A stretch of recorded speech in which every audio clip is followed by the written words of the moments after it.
Hey guys, it is August the 30th. It is April the 30th, 2024. I don't know what month I'm in right now. It looks like it is about to rain pretty bad. And I wouldn't be surprised if we don't hear some thunder clack here in just a second. It's like really about to come down. I'll show you guys. But right over here, you can see how dark it's starting to get.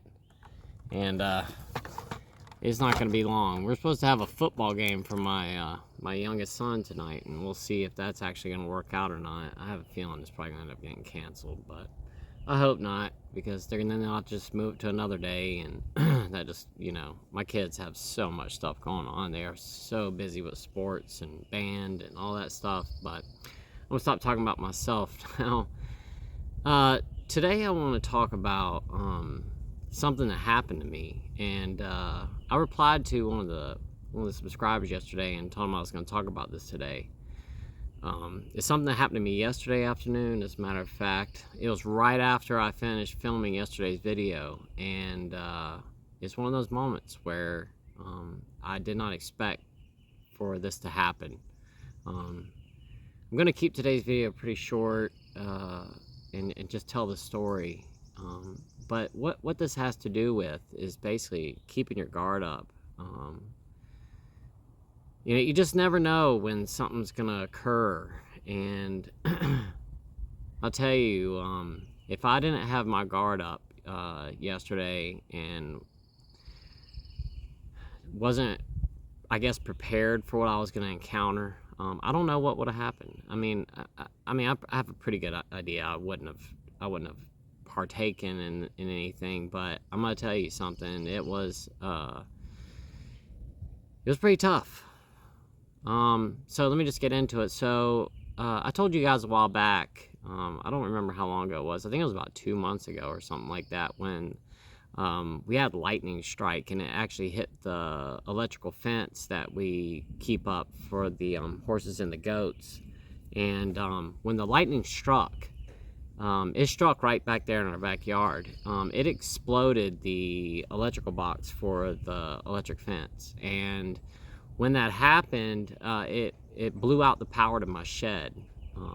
There's power that runs from the house to the shed. There's an underground wire. I don't know how it fried that wire, how that happened, but it did. And so I haven't had power in that shed now for quite some time. My father-in-law owns a heating and air company. He's been an electrician, worked with heating and air his whole entire life. And we told him about it, and he said that he'd come over here and give me a hand with it. And he's just been so busy, he hasn't been able to get to it. And yesterday, my wife gave me a call and said, hey, he's about to go ahead and come out there and see what the situation is with the power.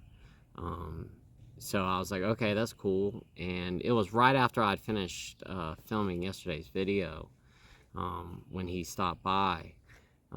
So I walked outside with him. We took a look at it, and he said, well, we need to go underneath the house to take a look at it and see.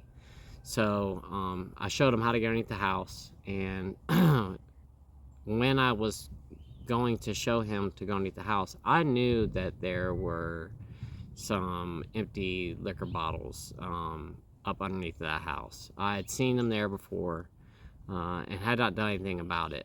Honestly, it was one of those places where I used to throw empty bottles at, so I wouldn't get caught with them. So they've been there for quite some time. I mean, for a very, very long time. At least 2 years now. And when I opened up the door to the crawl space to go in there, I told him, I said, there are some bottles in there. I have not discarded of them. He knows I don't drink anymore. He knows the whole story with me. But I said, this is, something from a long time ago. I just have not, I got sick. There was no way I could get underneath there to get them out. And then, I just really have not even thought about it. And I have not really wanted to go under there and mess with them. I just didn't even want to touch them. But what ended up happening is, I went ahead and I said, okay, I'm going to go underneath there real quick, and I'm going to pull these out. Because they were like right there as you crawl into the crawl space. Like he would have stepped on them. And I didn't want him to slip on one of those bottles or something, because there were quite a few of them laying on the ground in the crawl space right there by that door. And so I crawled in there first to get those bottles out. And as I was grabbing those bottles, I was setting them outside. We have a way to get into our crawl space because of the addition on our house. There was an entrance to the crawl space inside that lower floor that they just I guess they just put a new door on or something to make it look nicer, but you can still access the crawl space from inside the house, and that's the way we went in. So as I'm grabbing these bottles, I'm setting them out, and it's probably, I don't know, three feet down from the door. So I was kind of like standing in there and placing them on the floor in that entertainment room. And, you know, 1 bottle, 2 bottle, 3 bottle. And as I got to the 4th bottle and sat that there, I realized that that bottle was half full or half empty, however you want to look at it. And it triggered me. And I mean, like, in a really big way. It was vodka. And I mean, it doesn't, you know, liquor doesn't go bad. So I knew that liquor was good. And there it was, right in front of my face, swishing around in that bottle. I'm not joking with you guys. That is the first time that something like that's happened to me. Now, I've come across like empty stuff here and there.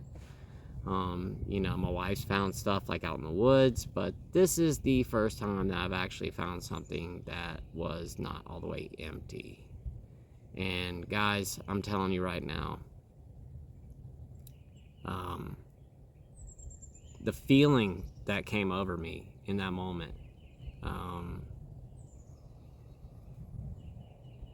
it was like my heart stopped for a second.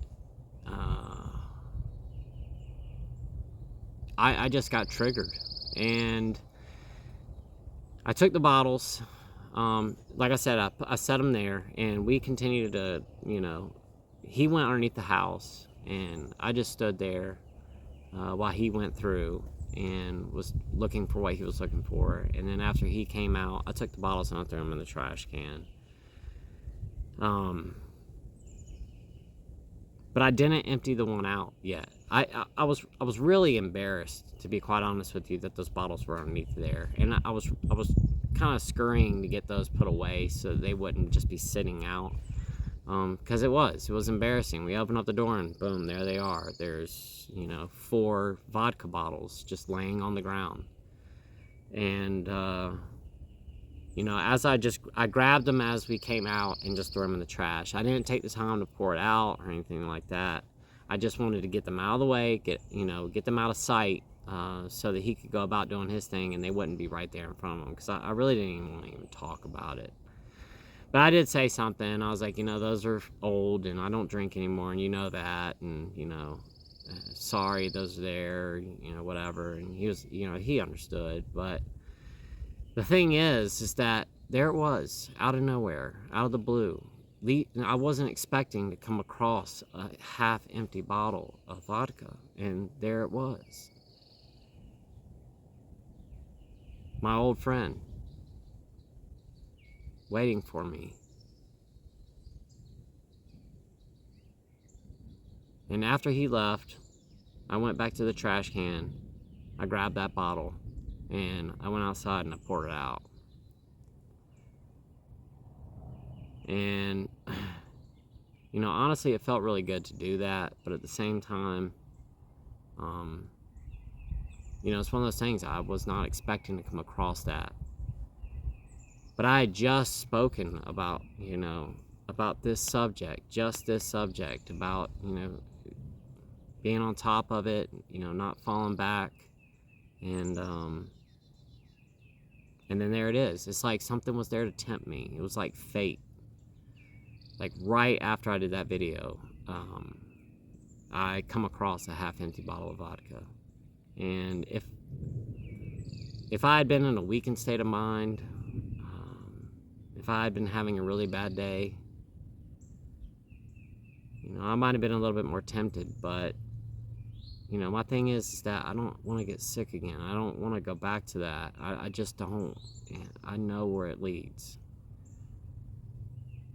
But I gotta say, unscrewing that cap and pouring it out wasn't the easiest thing I've ever done in my life. You know, it took a second, and I just looked at it. But I did. I poured it out. I didn't touch it. I know where it's gonna go. I know what that's gonna lead to. I know what's gonna end up happening. I know I would lose everything that I have. If I didn't lose my life after having a drink, which I've been told that I would lose everything. I'd lose my family. I would lose every single thing I've worked so hard for. And it's not worth it. But the point of the video today is always have your guard up. I know it's one of those things, it's kind of cliche to say, but you have to. Because you just never know when that day is going to come. When you go to somebody's house and then here they are. You know, they crack that bottle and, hey man, have a beer. Somebody that knew you used to drink and they might not know that you're sober. Or you go to that wedding and next thing you know, everybody's cheering on with a glass of champagne or whatever it is. You have to be on top of your guard and always be ready.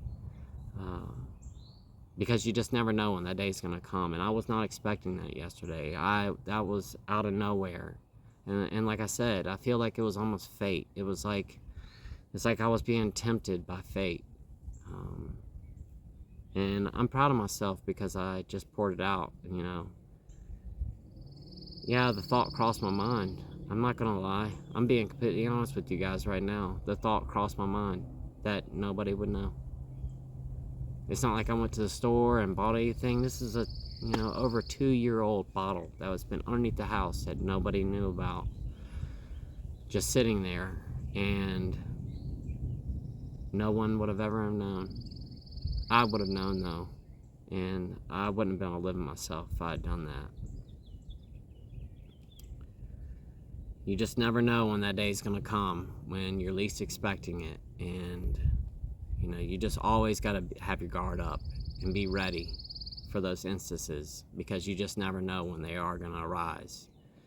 But that's the point of today's video. It's just, I wanted to tell that story and talk about that because it really did happen to me. It scared me. It triggered me. I felt that my heart racing.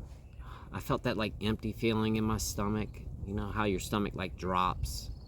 I just felt like all of my organs just dropped right in that moment. And, it was tough, but I got rid of it and it's gone now. And like I said, I could have done it and nobody would have known, but that's not the way it works, because I know if I was to play around with that, where would I be at today? I wouldn't be talking to you guys right now, I can tell you that much. I'd be 3 sheets to the wind. My wife would come home, find me passed out. I'd probably be who knows what. Probably burst varices, laying in the bed, covered in vomit, and who knows. I couldn't do that to my wife and my children. I just couldn't. And, like I said, the point of today's video is just always be ready. Don't ever let your guard down.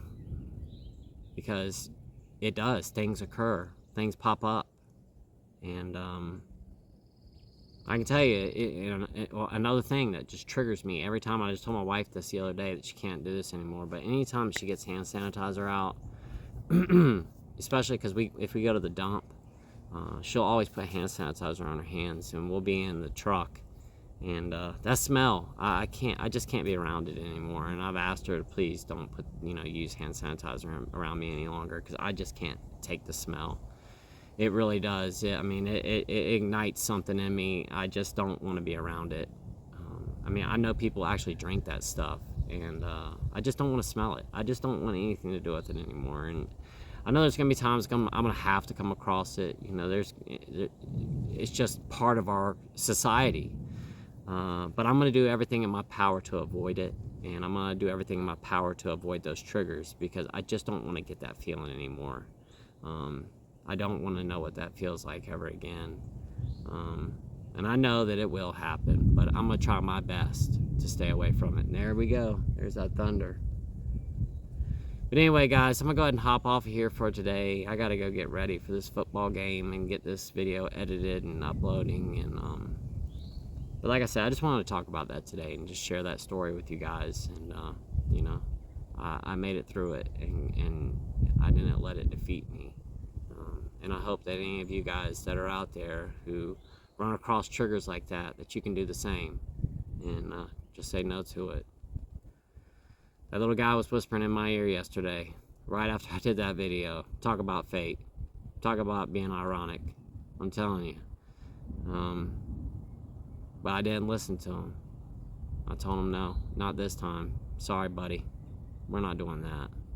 And I hope that you all can do the same thing. Because it does. It's going to arise. You're going to get triggered at some point. Just remember why you're sober and why you're here.